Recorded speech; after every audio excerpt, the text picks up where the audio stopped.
जय मिथिला जय मैथिली गीत पर अहाँ सबके प्रणाम यऽ। आइ हम एगो भोला बाबा के गीत दै छी, सुनि जाइजो।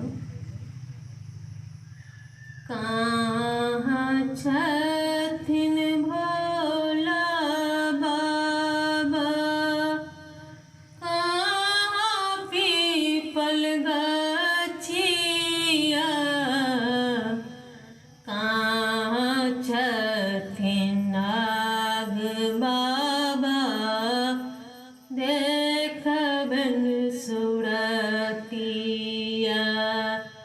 कहाँ छथिन नाग बाबा, देखबन सुरतिया।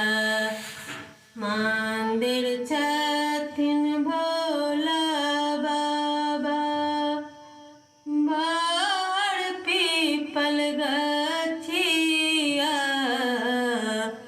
गले शुभ नाग बाबा, देखबन सुरतिया। गले शुभ नाग बाबा, देखबन सुरतिया।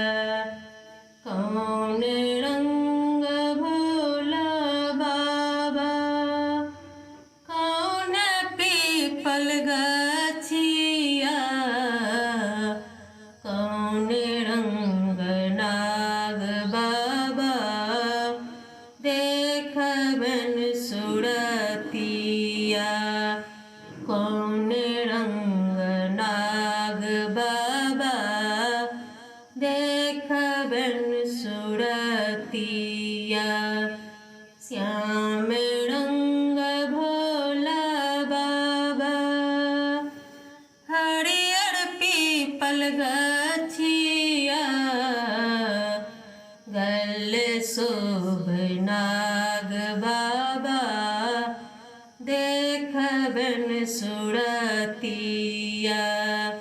गले शुभ नाग बाबा, देखबन सुरतिया।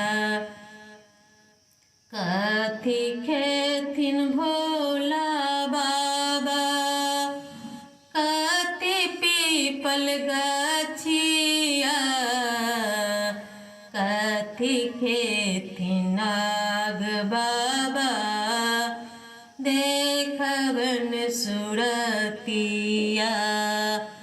कथी खेथिन नाग बाबा, देखबन सुरतिया। भांग खेथिन भोला बाबा, जल पीपल गछिया, दूध लाब नाग बाबा, देखबन सुरतिया। भांग खेथिन भोला बाबा, जल पीपल गछिया, दूध लाब नाग बाबा, देखबन सुरतिया। दूध लाब नाग बाबा, देखबन सुरतिया। दूध लाब नाग बाबा, देखबन सुरतिया।